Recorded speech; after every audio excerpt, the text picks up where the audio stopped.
As a woman, this is about connecting back to who you are spiritually, because I already said women are spiritual. Intuition is spirit. Emotions are spirit. So we're talking about being able to protect yourself, understand yourself, and trust yourself on a spiritual level. So, hey, what's going on, everybody? I'm Shayla Jade. This is Chocolate Cake 101. Thank you for tuning in to today's conversation. So my last video was about how the toxic masculine in us all, men and women, how the toxic masculine is being gaslit in our, culturally.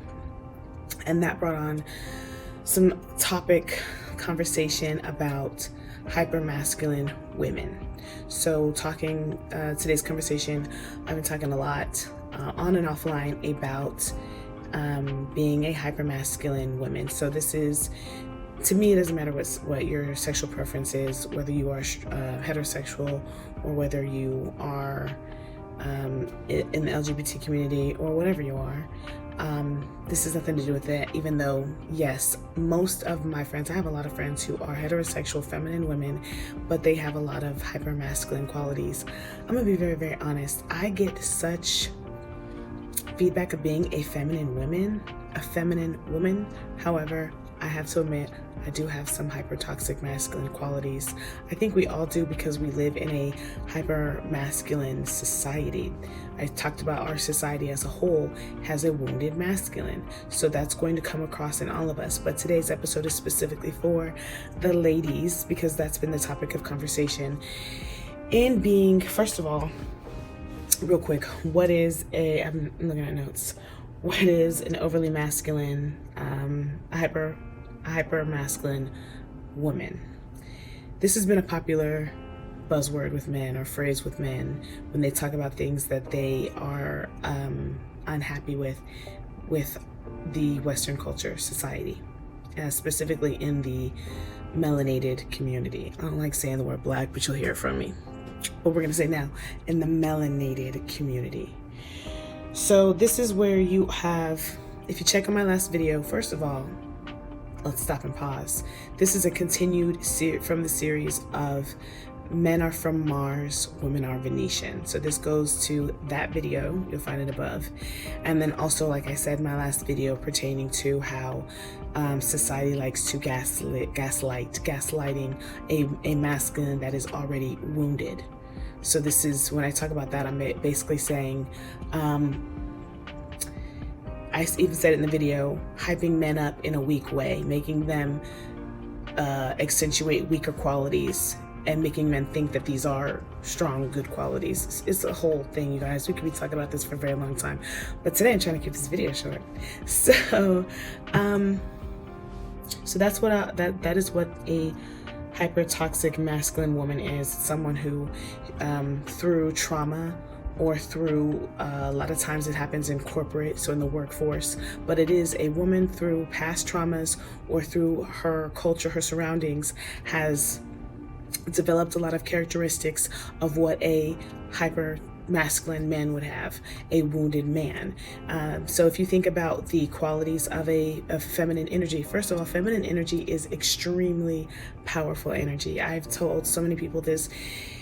Your feminine energy is your tuition. It's your emotions. It's magnetic. If you think about emotions are how spirit energy communicates, because it's not in physical form. So it is one of the highest forms of energy in our world, is how you feel. When it comes to masculine, feminine, it's not so much in the way that you look. It's really in the essence that you exude. It's how you carry yourself. People talk about your vibe, your aura, the energy that you give off. Feminine energy is a very loving, kind, nurturing energy. She is that welcoming energy that you, like I said, magnetic, that you want to be around. She is the mother. She is the caretaker. She is the lover. Love is the highest frequency in the universe. So we're talking about a very powerful energy. You understand? And so many women in our society, especially melanated women, who have always, not always, but for at least the last 400 or 500 years, who have been in an energy of not feeling protected and having to be the caretaker of the community around them. This has left a lot of women scarred. whether it's culturally or whether it is in your family where things have happened to you and you had to protect yourself. You had to put up a shield, some type of shield or something that said, next time this is not going to happen because I'm going to be like this. So there's that. I feel like I'm jumping all around, but just flow with me, baby. There is that meme or that question that women were asked recently. If you were in the forest with would you rather be lost in the forest with a man or a bear?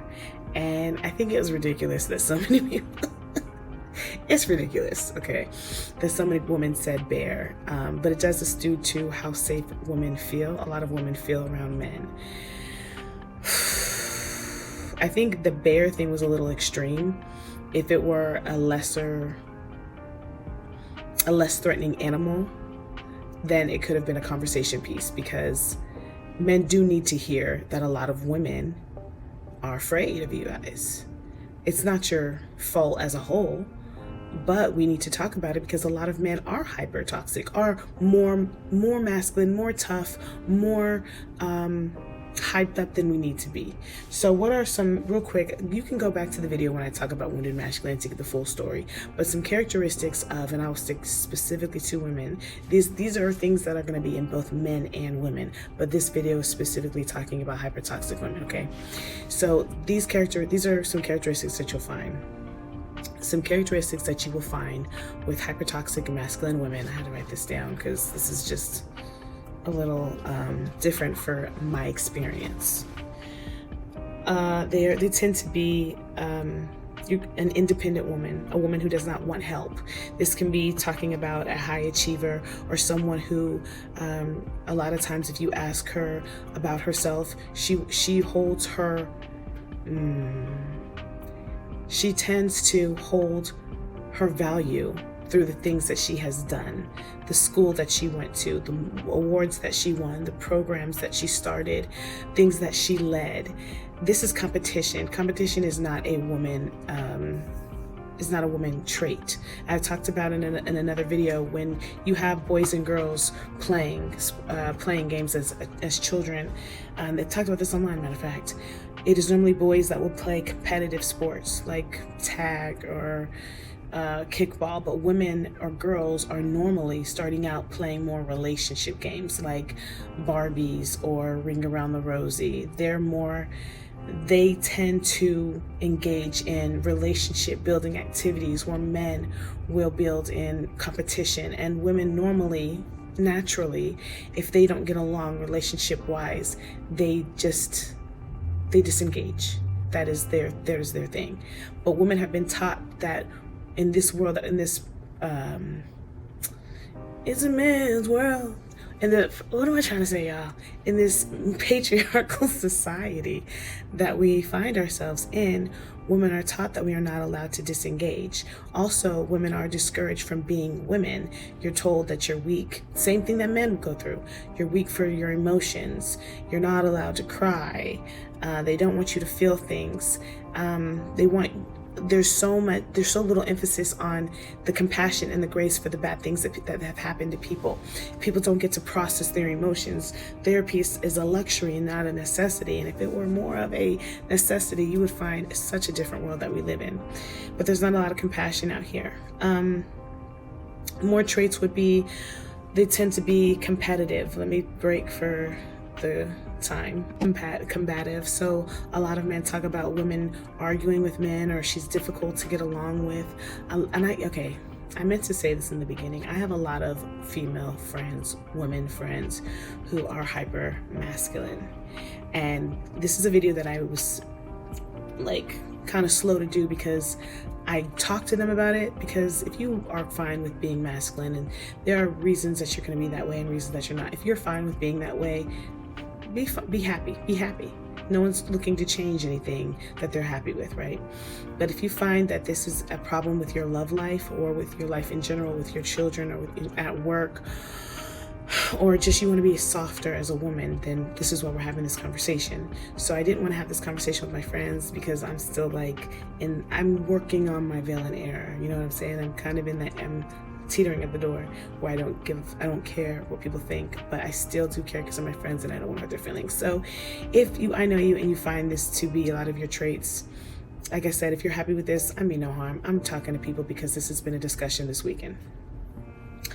Anyway, but yeah, so a lot of men talk about women who are combative or difficult to get along with. This is not just in relationships, but at work or with your children. If you find that you're always in some type of drama with people, it's you.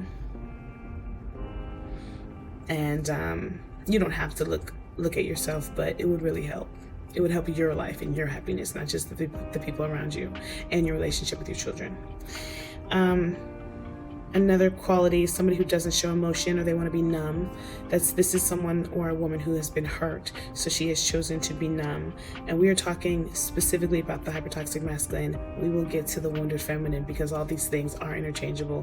When I've said it before, when one is overly doing the most, we're talking about, like, if you look at a yin and yang, when one is doing too much, the other one's not doing enough. You know what I'm saying? When one is doing too much, the other one's not doing enough. So when one is wounded, the other one is wounded also. Someone who is quick to cut people off, or who is dismissive. When I say quick to cut people off, I'm not just talking about talking a lot, even though that is one of those things, but I'm also talking about not honoring what other people are saying, not really listening to them, not taking into account how they feel or what their side of the story, being dismissive, doing it to your kids or your lover or your coworkers, a workaholic. And to be honest with you, I need to do a whole build on single motherhood, because it in itself has so much that it comes with that so many people don't take into account. So those are just some traits of hypertoxic masculine women. The main thing that society has been saying lately is having these women who are very beautiful, but they're hard to get along with. They're hard to approach. They have, what's it called, resting bitch face. Let me tell you something. There's no such thing as resting bitch face.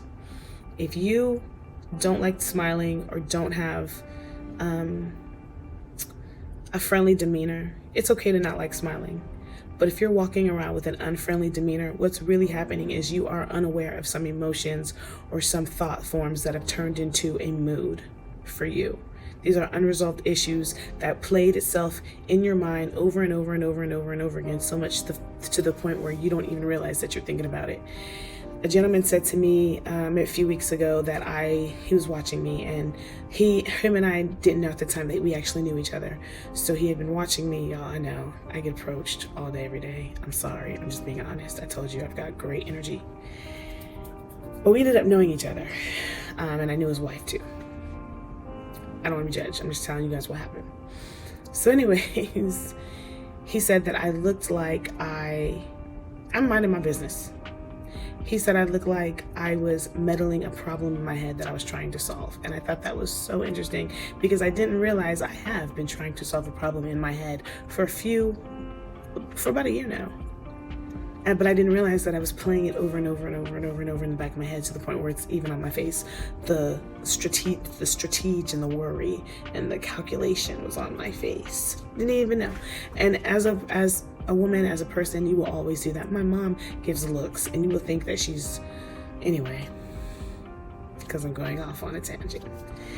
So I went over all the notes. As a woman, you get to be whatever you want. And as a woman, and even a Black woman, we know that society is super focused on who we are and how we feel. You have people that don't even look like us in our business and having brands to cater to you, and for good and bad, okay?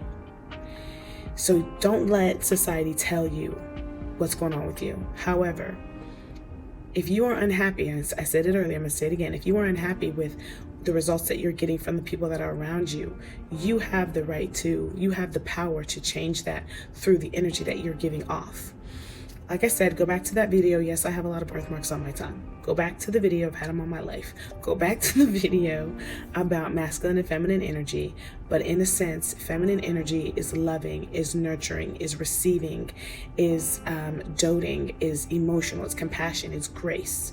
That doesn't mean that you're not a leader, and that doesn't mean that you can't be aggressive. However, when it comes to a woman, her power, what do they say? Men are the head, a woman is the neck. Remember that movie, My Big Fat Greek Wedding? A woman is the neck. So you actually do have the power, and you do lead. But women lead through being sensual and being in tune So this is about flowing, going with the flow, discernment, keeping your cool. I got a whole video on discernment. Keeping your cool and using your senses, being sensual. You lead through persuasion and letting people know why they want to do what you are telling them to do. So this is about love too, and engaging with people through emotions.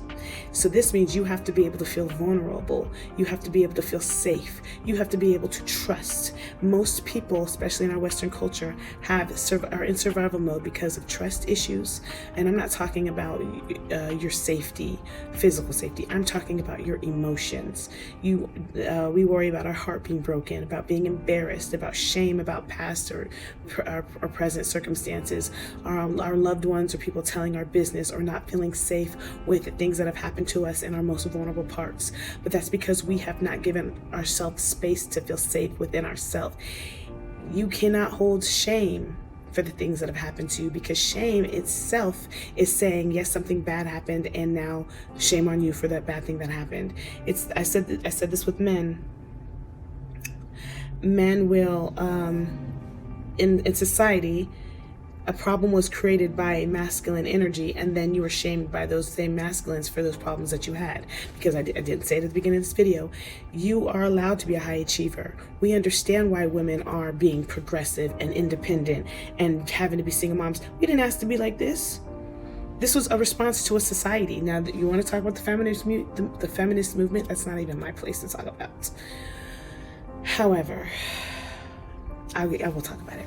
I feel like the feminist movement was not brought on by women. I feel like it was brought on by rich conquistadors who wanted to make more money through more people working. So they told, we're gonna nudge. A lot of things that happen in history are a calculated move. It is not just a whole bunch of people just tired or something. It's a calculated move. Nothing's new under the sun. We already knew what was going to happen.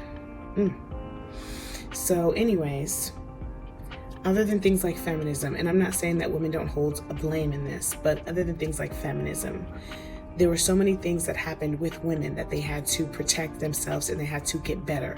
Normally, the underdog will always get better. Whatever group that you tease will take that criticism and become better. And that's what women have done. That's what melanated women have done. They keep getting better, earning degrees, going to school, getting high-paying jobs, buying homes, making the credit right, taking care of their kids by themselves, all these things that you have to do, and you never had time to, one, process it within your heart, and two, have that time for self-care. And that has turned you into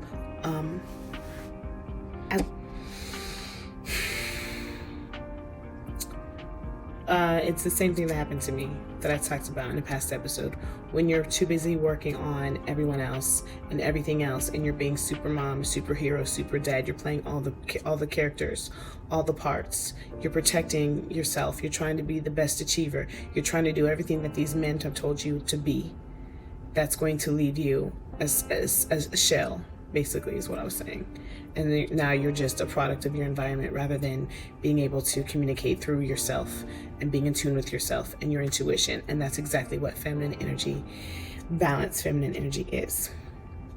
So we talk about this all the time on things that you can do. This is about childhood trauma work, shadow work, inner child healing work, all the things that you can do to regulate your nervous system, like meditating, qigong, tai chi.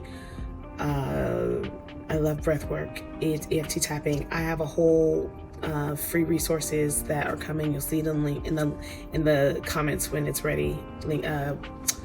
Resources to help with these things that I've been working on for a long time, and I'm almost ready.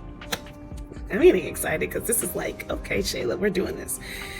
Until then, this is a big conversation online, so you can look at so many different things. Also, this is about self-concept. You got to start changing the way that you see yourself and the world around you. You have to work on your safety and your trust within yourself. This is about being able to show up for yourself and know that you are safe now. You have to also go back to that child, or that time those times where you felt like you needed to protect yourself, and rework those situations.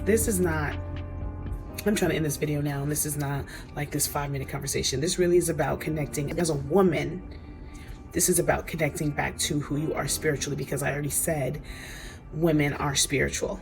Intuition is spirit. Emotions are spirit. So we're talking about being able to protect yourself, understand yourself, and trust yourself on a spiritual level. So this is about your faith. This is about your faith. It all leads back to faith, you guys. It always does. Anyways, I'm done talking today because I'm going to go do something else. I appreciate you guys tuning in today. Thank you for watching today's episode, today's conversation. Like I said, go back. We have been talking about this, and we are going to. When did this happen? We've been talking about this, and we're going to continue talking about this. So have no worries. But of course, please comment and add to these conversations, because I really like talking about this stuff, because we are healing as a whole group, and it is awesome. I am Shayla Jade. My love is your love. Thank you for watching. Peace.